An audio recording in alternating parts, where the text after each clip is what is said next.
that he is someone who will speak out when he feels that something is not right, and that takes a lot of courage.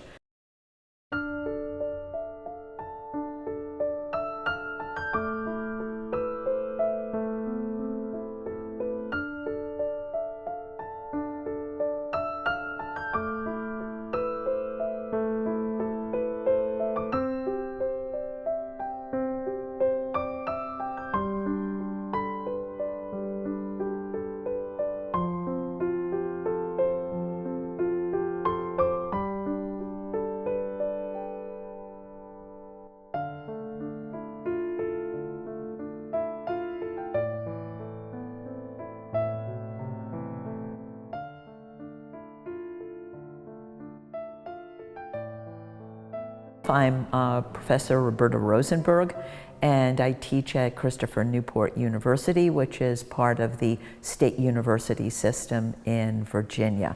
And I've been here for a number of years. I teach in the English department, and I teach courses in multicultural American literature and women's studies. And I co-direct the Women and Gender Studies program, and I also started a civic engagement center here. My views on the Hizmet movement are very positive because I think that, Hizmet, of course, means service, and service is something that I think is extremely important for all people. It's something that I've started on my campus too. And what I like about the Hizmet movement is its belief and commitment to interfaith dialogue. In my feeling is that there isn't enough of that cross-cultural dialogue. Very often in the United States, people who have one view only speak to people who have that view, and they only read newspapers and magazines of that one view. It's especially important for young people. I teach young people, and most of them don't read modern contemporary newspapers, so they very often don't get the viewpoint of people who might be different. And one of the things that I know from my field, which is multicultural literature, is that if students don't interact with people from different cultures in college, the research suggests that they never will. So this is a really good time for that to happen. And the Hizmet movement is, because of its commitment to interfaith dialogue, is extremely valuable. Well, my views on Fethullah Gülen are also very positive. I know that he is someone who will speak out when he feels that something is not right, and that takes a lot of courage, particularly if you represent a group and they feel maybe you shouldn't say something about a certain situation, and he does. So, he is, I think what I like about him very much is his commitment to the common good, but also a sense of, I read an article where he talked about education and metaphysics, reason and spirituality. And very often, I think in our culture, there are the people who feel that religion is extremely important, and they're maybe not as interested in education, and then the people who are interested in education and don't have any patience for religion.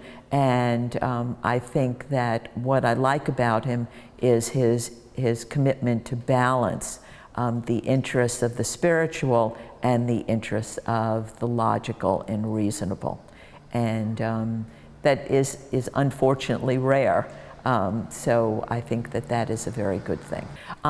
For instance, I know that just recently Mr. Gülen spoke out about the abduction of Nigerian girls. And this is something I'm very concerned with, since I'm very committed to the education of girls. And I thought it was courageous of him to speak out about it, since the abduction of girls would have nothing to do with Islam, just the opposite. You know, from my point of view, it would be really I don't want to say perversion of Islam, but it is a misinterpretation of Islam. And I feel that when he speaks out on it, that is very important. He has started many schools, and the Hizmet movement has schools. Last time I looked, in 100 different countries. And I know that girls are welcome in these schools, and they're educated, and the education of girls is extremely important to the common good, as well as the ability of the modern state to do well. So I know there's been criticism by the government of the Hizmet movement, and I think that is so unfortunate.